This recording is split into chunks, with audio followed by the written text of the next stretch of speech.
Yo, what's up mga Choy and welcome sa ating channel. So, for today's video, pag-usapan natin yung first usapan patungkol sa TNBS. So, ito yung first video natin na gagawin patungkol sa TNBS. So, this is my second account. Itong video na to ay patungkol lamang sa mga TNBS industry, sa mga operator and driver. So, ngayon may nagtanong sa akin, paano raw bang kung sakasakali mag-add ng driver sa Grab, no?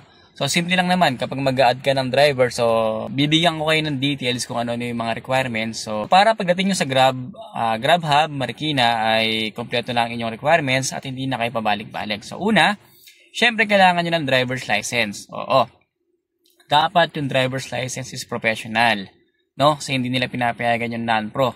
Syempre, especially dahil tayo ay transport. So, dapat talaga is professional yung ating driver's license. Pangalawa, dapat meron kang NBI. So, dapat yung NBI mo ay hindi paso.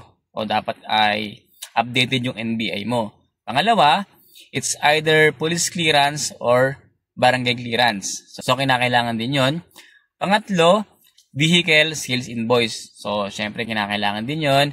And at the same time, yung vehicle delivery receipt, kailangan din yon. Yung mismong binibigay ng kasa kapag dineliver sa inyo yung sasakyan o kaya naman kapag nakuha nyo na yung sasakyan, yon kasama sa binibigay yon. Then, syempre, kailangan ng OR, kailangan din ng CR. So, kapag wala ka pang CPC o tinatawag na Certificate of Public Convenience, kinakailangan mo makapag-provide ng PA. Ano ba yung PA? Ito yung Provisional Authority. So, dapat yung PA ninyo, kasama po dun yung resibo na binayaran ninyo mula sa LTFRB. Kasi mahigpit ngayon ng Grab, kapag may nagkapasa ng PA, so sa mga nakakaalam, alam nyo na kung bakit kailangan ng resibo. Hindi ko na i-elaborate kasi ayoko makasagasa at ayoko din naman makaperwisyon ng mga naghahanap buhay.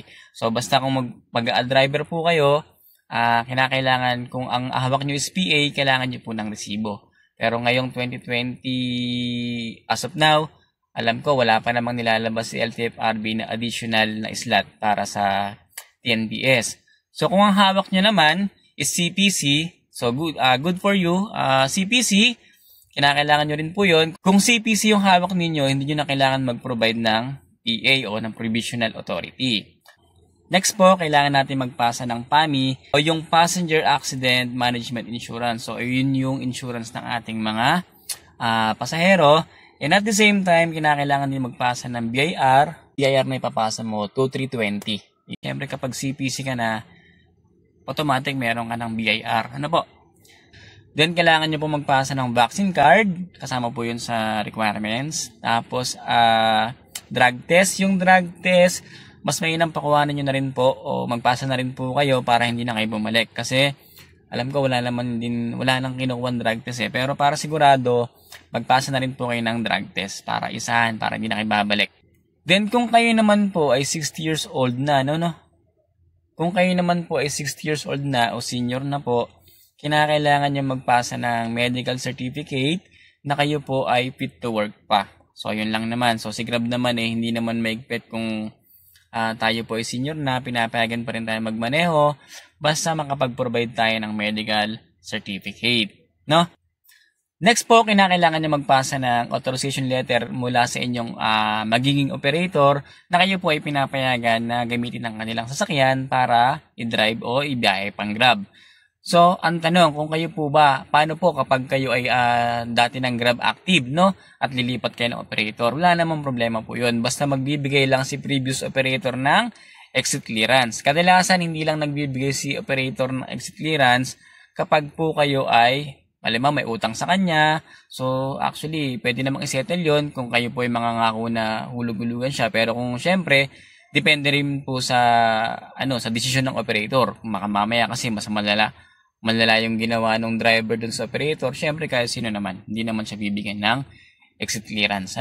So, depende lang po yun sa usapan ng operator at depende po yun sa usapan ng yung operator at nung mismong driver. So, yun lang ang requirements natin kapag tayo po ay mag-a-add ng driver sa ating Grab, no? Pero kung kayo po ay mismong may-ari ng sasakyan, kayo po yung operator driver, hindi nyo na po kailangan ng authorization letter, syempre. Kayo na po yung mismong operator. So, yun po yung mga requirements na kinakailangan nyo ihanda pagpunta nyo po doon sa mismong Grab Hub. So, doon sa requirements, picturean nyo lang po siya. Huwag nyo po siyang i-scan kasi may picture mga tao doon, no? So, ayan, sa mga beginners po o bago pa lang mag-drive sa Grab, congratulations na po agad, no? Kahit nagkapasa pa lang kayo ng requirements nyo.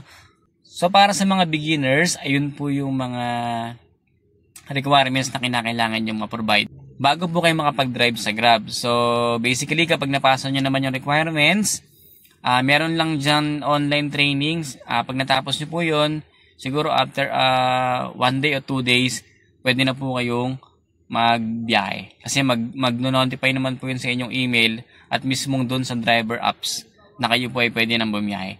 So yun lang, maraming salamat sa mga bago lang po sa ating channel. Actually, bago pa lang po to. Please, support nyo po yung ating channel, no? So do subscribe and like nyo na rin po yung ating video at maraming salamat. Hanggang sa muli, ingat!